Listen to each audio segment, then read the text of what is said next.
Interior, Jeff's apartment, day. Groad and Geoff sit. You've been banished? Who even knew that could be a thing?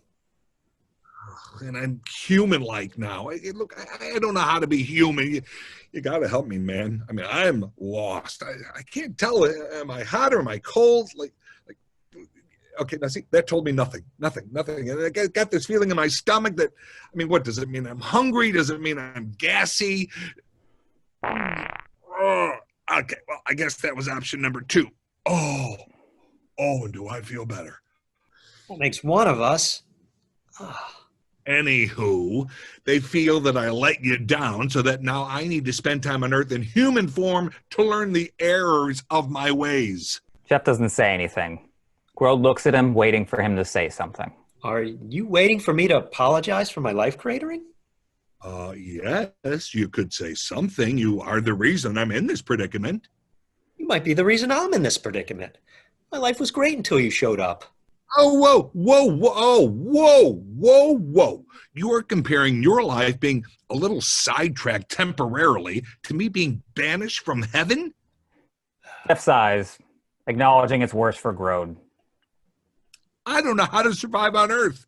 I am in a real pickle here. Okay, I'll help if I can, but you have to help me get Jessica back. I don't care about anything else. Oh, she's my everything. Yes. I will spend all of my waking hours figuring out ways to reunite you two. Geoff gets a text. Oh, look. It's the wonderful Edward you brought into my life to finance his fraudulent cologne venture. That's what he says. Meet him at the 99-cent store parking lot at the mall. Let's go make you some money. Whoa. Whew. Okay, is that going to be a problem? Not at all. Great, because I really like doing it. Yeah. Act 1, exterior, parking lot, day. Edward stands by the open trunk of his car, holding a cologne sample. Groad and Geoff are on either side of him. As men pass, care for some high-quality discount cologne, sir? no one shows any interest. Well, this is just raking in the money, isn't it? Groad jumps in front of a guy. Hey, pal, this cologne will change your life. Huh? What do you say? Give it a shot? I'm not sure I want to buy cologne out of the trunk of a car. Groad smells him. Oh, wait. Who? Oh, my, you are pungent. No. I would try that cologne if I were you. I can't help it that my pits oversweat. Edward steps in. But you can do something about it. He sprays around the man. Groad sniffs. Oh, what an aroma you now have. Oh, it is like night and day. The guy sniffs himself. I don't smell anything. Let me see that bottle. Edward hands it to him. It could be yours for just $1 if you buy today. The guy opens the top and takes a deep whiff. Barely any smell. You put mostly tap water in this bottle, didn't you? Edward grabs the bottle back. I no longer want your business. Beat it, Stinky. The guy leaves. Gee, will you let me invest even more in this? It's you two that are hurting cells. No one wants to look at two frumpy dudes. We need to get some pretty ladies here, and then the interest will follow. What's in it for them? They get to be ogled by men, but under our supervision, so they feel safe. Yeah, works for me. Geoff just shakes his head and sighs. Okay, let's meet back here in half an hour with the ladies we found. Exterior, a bench, day. Geoff walks and sits next to a very old lady. She pays him no mind. After a few beats, he turns to her. You want to help sell cologne? Sure. Exterior, an outdoor mall, day. Groad walks up to multiple women, examining their faces way too closely, even sniffing some. He's not satisfied with any until he sees a tall, sleek model type dressed in expensive designer wear. He stops in front of her. Miss, how would you like to sell men's cologne? Ugh, no thank you. I think you want to. She kicks him in the shin. Ow! Damn! And he hops up and down in pain while she walks off muttering, Creep. Groad finally stops hopping, then ponders, My powers of persuasion. Do they not work at all? he sees a yuppie kind of guy with earbuds talking loudly on his phone and holding a hot dog he's about to eat. Groad goes over to him. You want to give me your hot dog. The guy slowly starts handing Groad the hot dog. I don't, and yet I'm giving it to you. Groad walks off, happily eating the hot dog. Exterior, the outdoor mall, day. Jessica sits at a table by herself observing Groad. He's about 100 feet away, inhaling the hot dog. She holds her phone and we see a blue orb on her screen. The orb is Bernard. What are you making of all this? I don't know. I don't know what he's doing. Is it possible that he's been banished and is now just on Earth? That seems simplistic for them. They must have some grander plan. We go back to Groad, who, having finished the hot dog, walks over to another attractive woman. You want to sell men's cologne. I do not want to sell men's cologne. And get out of my face! Groad shrugs and walks off. Must only work on some. Back to Jessica, still watching and on the phone with Bernard. Shakes her head, confused. I'm really not seeing a grander plan with this guy. Well, stay vigilant. Bernard disappears off her phone. She continues to watch Groad walk up to more women, when a douchebag guy swaggers over to her, full of confidence. Hey there, sweet thing. How about we... No. Then she points at him and we hear a clicking sound. His face changes as if he were lobotomized and he says, I have to go poo-poo. Then he waddles off like a 2-year-old who has to go poo-poo. Jessica calmly stays focused on Groad, who now walks up to a homeless woman. You look like you want to sell men's cologne. I do want to sell men's cologne. Do you really want to? You bet! Groad looks confused, not knowing whether his persuasion worked on her or not. They walk off. Jessica watches them go, shakes her head again, and walks after. We then see a man standing near a hot dogs with stick stand, eating the hot dog and the stick. It's Makrak in human form. He's been watching Jessica watching Groad. Makrak pulls out a phone and speaks into it. I think we have a development. Remember old Kissy Face? She may be one of them heaven pukes. A red orb comes on his screen and says, Follow her. We'll need to know what we're dealing with. Makrak nods and finishes eating the stick. Exterior, parking lot. 30 minutes later. At the trunk of Edward's car, Geoff stands with a very old lady. Groad stands with the homeless woman, and Edward stands with a lady dressed a little bit too provocatively for the mall. Edward looks at the women the others brought. This the best you could do? I actually tried talking her out of it. She said she was bored. Well, a surprising amount of the women I approached said no. And let me tell you, it was often with attitude. All right. Let's see how this goes. You didn't say there'd be competition. There won't be. They're just models. Is she more than a model? She's incentive. In what way, may I ask? I let men take me on dates. Yes, just keeps getting better. Groad is oblivious to the sarcasm and gives a thumbs up. And if a fine gentleman does take her on a date, they'll get 20% discount on the cologne. 20% off $1? No. I raised the price to $1.50. Oh, yeah, now we're talking. Yeah, aim for the big bucks. Yeah, I think I'm still in my avoiding illegal activity mode, so I'm going to take off. You're free to go. I'll stay. I'm still bored. All right, then. I'm out. Geoff looks at Groad. You coming or staying? Oh, staying. I am learning so much. Suit yourself. Geoff leaves. Okay, ladies. As men walk past us, give them your best sexy stare. Let me see you practice. They all practice, and none of them are remotely good at it. As men start passing, the women then do the same sexy stares at them. The men are all freaked out and hurriedly walk away. Interior, Geoff's apartment, day. Geoff packs up his belongings when he sees a photo of him and Jessica smiling. He holds the photo and sits, sad. Then he kisses her picture.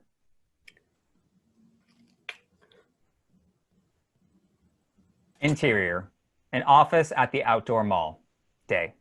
A woman up front mans the phones. Another woman sits at a desk and works on a laptop. Jessica is at a desk near the back. With the new grant, we'll be able to supply food to 5 new shelters. If we expand our delivery contract, can you give us a bigger discount? Terrific. Send Margie the paperwork. Thanks, Paul. She hangs up, looks at the clock. Ready to hit the road, ladies? They nod yes, and the 3 leave. About 50 feet behind her, Makrak begins to follow. Jessica continues to walk, seemingly oblivious to being trailed. She reaches a group walking a little slower than her and moves around them to get in front. What the? Makrak loses eyes on her and speeds up, getting past the group. But he can't see Jessica and keeps walking, eyes peeled for her. We then see Jessica ducked into a vitamin store and peeks out behind a shelf to see Makrak walking off. The plot thickens. With Makrak far enough away now, she's about to leave when she sees the poo-poo guy waddle past, still saying, "Poo-poo, poo-poo." Reluctant, she points at him again, whereupon he stops in his tracks as if waking up. He is now back to normal, but very confused. And then he realizes he may have crapped himself and awkwardly walks off. Jessica leaves with no Makrak in sight. Interior, Geoff's apartment, day. Geoff is back to packing up his things when Groad and Edward walk in. Back so soon? How rich did you guys get? Not good. And then the cops showed. Anyway, so we had to scatter. Yeah, yours was the only one who made a sale. Yeah, some horny old guy was digging her. Good for her. Edward hands Geoff some change. Dimes, nickels, and pennies. Sure, cut. I told you I was good for it. I'll rush this straight to the bank. He puts the coins down and goes back to packing. Why are you packing? I lost my job and I'm being sued. Can't come close to affording this place anymore, even with my new windfall. What? I was going to be your new roommate. I only got into this to move into your sweet 2-bedroom. In what world would I want that? It was on page 4 of the contract in the fine print part. I would have lived here rent-free. What a shame. Your contract foiled. This is very disappointing. No. Wait a second. Now, if the contract said you had to be roommates, then Geoff can move in with you. Excuse me now? Well, yeah, you can't renege on a contract. I do need a place to stay for a while. And rent-free? That works. What? Where will I be moving? Can we discuss? As he said, a contract's a contract. Oh, fine. It's in Mar Vista, but I only have a 1-bedroom, so you'll have to be on the living room couch. Oh, that sounds sweet. Let's check this. Swing and pad out. Fade out. End of Act 1. Act 2. Fade in. Exterior. Apartment complex, day. It's a 2-story building with about 30 units. Definitely lower on the economic scale than Geoff's place. Interior. Edward's apartment. Edward, Groad, and Geoff stand in the living room. There's a couch and a TV. Everything's neat and tidy. Edward sees the tiniest little nick on a wall and pulls a Mr. Clean wedge out of his pocket and erases the nick. So, how long you think you'll be staying? Till I get back on my feet. And when will that be? I have no idea. Oh, whoa, whoa, whoa, whoa. I call that corner. What the hell does that mean? Well, he and I are a package deal. Oh, no freaking way. It's a 1-bedroom, and you're not exactly tiny. Groad goes up to him. You want me to stay here? Edward looks transfixed for a moment. I really, really don't. And yet, I'm going to let you. Works on some.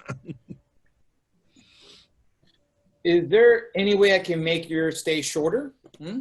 Yeah, get Jessica to take me back. Oh.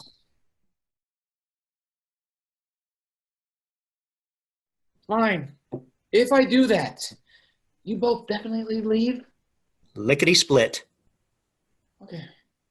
Groad pulls the two of them in for a big group hug. They both squirm. Oh, roomies!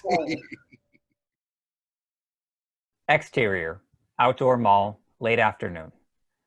Close on Makrak on the phone. We see the red orb. He's eating another hot dog with a stick. I lost sight of her. She's good. Is she on to you? I can't tell. What are you eating? They have this food thing on a stick, and you eat both. It's incredible. Can we use that against them somehow? Maybe. They're humans. I'll think of something. You're going to have to stick around there to deal with the angel. Come up with a reason to stay. Ah, stick. I see what you did there. Makrak looks at the hot dog with a stick stand and forms an idea he likes. Interior, Jessica's apartment, night. Jessica sits on her couch as we see the blue orb on her TV. Next to the TV is a picture of her and Geoff together, happy. Your mission's going to have to expand. They're planning something, and we'll need good intel. Jessica looks at the picture of her and Geoff. What does that mean with Geoff? His life's really cratered. And we hate that. But we have to look at the big picture now. I could get back together with him and still do intel. Absolutely not. We need you focused entirely on the new mission. But you'll still need to be around him because they've made him a target for some reason. Be around him in what way? You'll have to give him the let's just be friends treatment. That may hurt him more. I wish there was a better choice. The TV turns off. Jessica looks at the picture of her and Geoff again, then walks over and picks it up. She stares at it as if she has some feelings for him. She kisses her fingers and touches his face in the pic, then turns it face down. Exterior, the outdoor mall, night. Makrak, in an overcoat, is near the hot dog with stick stand.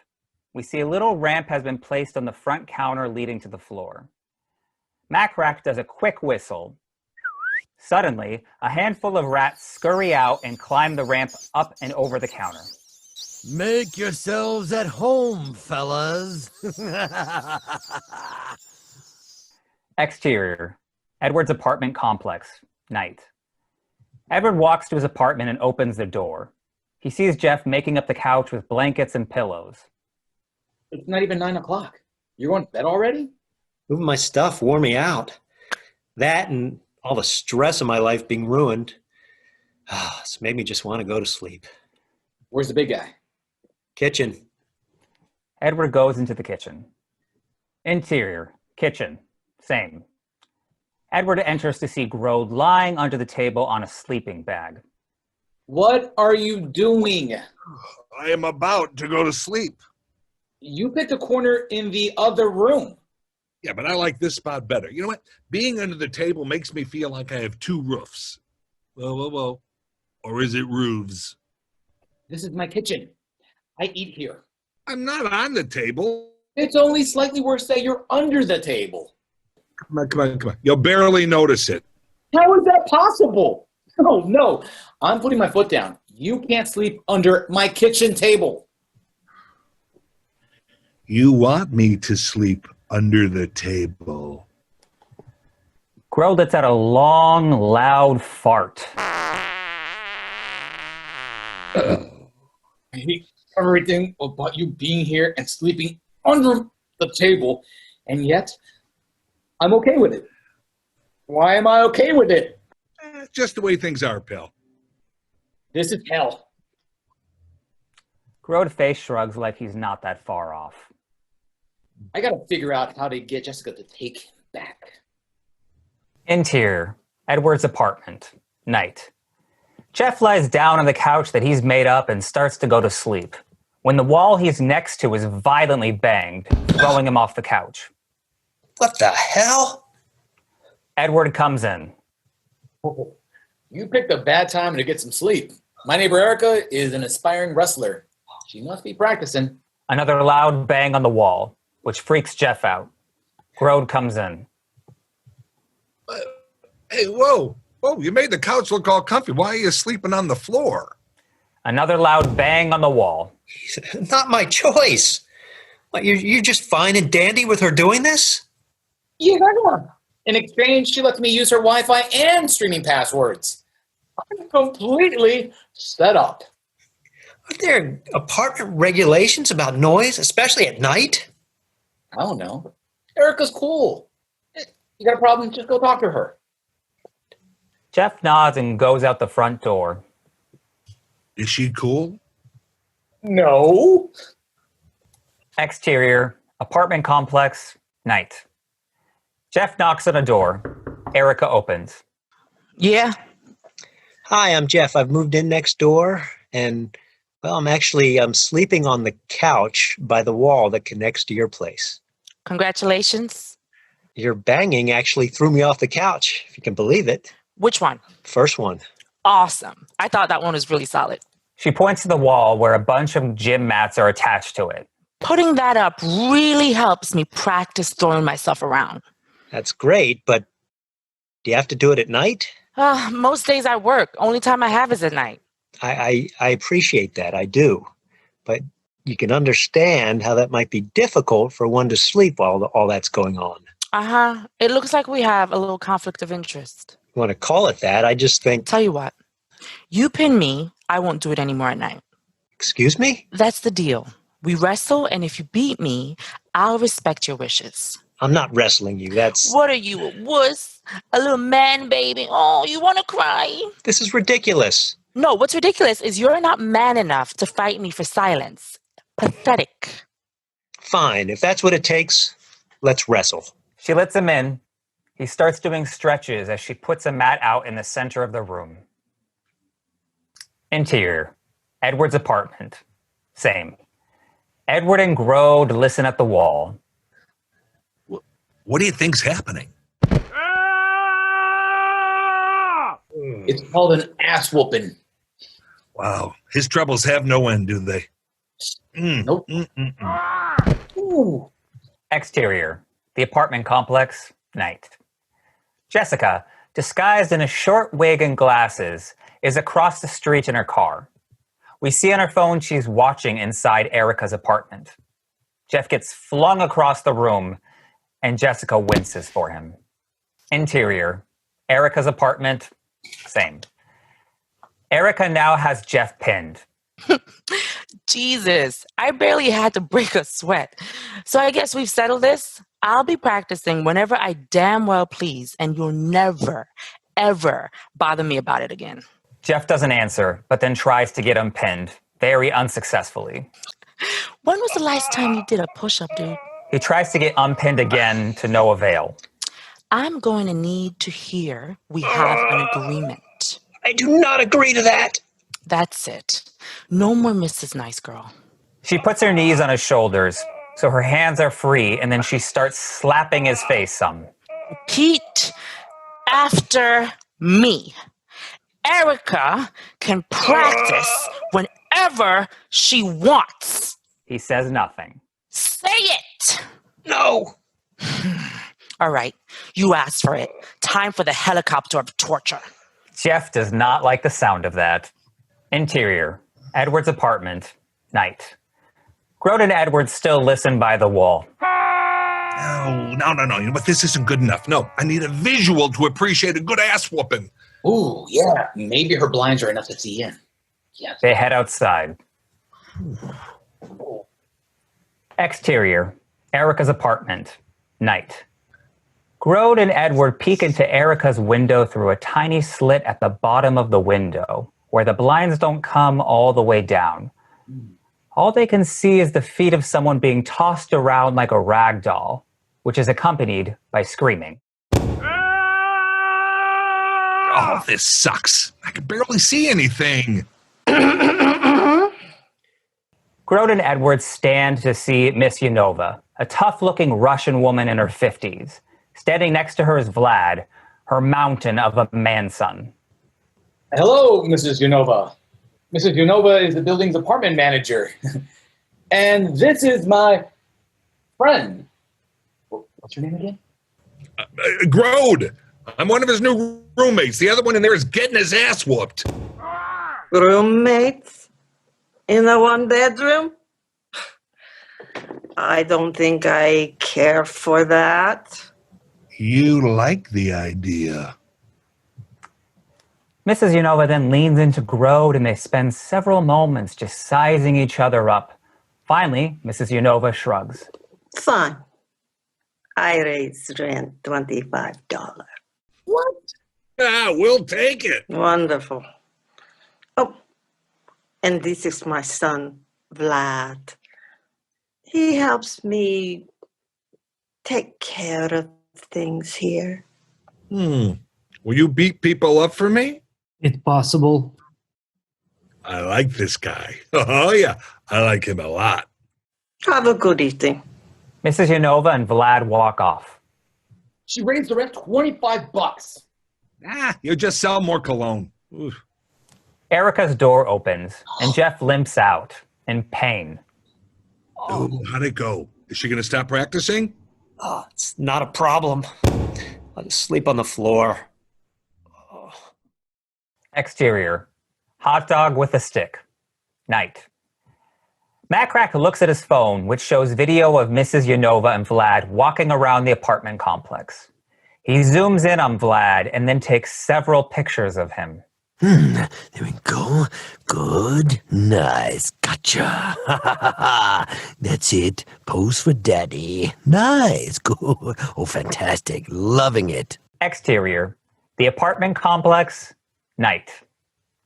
Jessica, still in disguise, walks on the sidewalk in front of the building, holding some kind of measurement scanner, which looks like it's measuring plenty of activity. Someone who lives in the complex starts walking towards, and she quickly puts the scanner in a pocket. Looks like a great place to live. It's a dump. He walks past and in. She continues with the scanner. Interior, Edward's apartment, night. Edward and Groad watch as Geoff lies back down while the wall is banged on again. You could move out if the noise is going to bother you that much. Geoff puts earplugs in his ears, making a point to show Edward and Groad that he can handle the noise. Edward looks disappointed and leaves. My first home on Earth. Isn't this great? Geoff answers by putting a sleep mask on. Interior, Edward's bedroom, night. We hear a lessened version of the wall being banged, but Edward sleeps with no problem. Interior, the apartment kitchen, night. We hear the wall being banged on in the other room, but Groad sleeps happily under the table.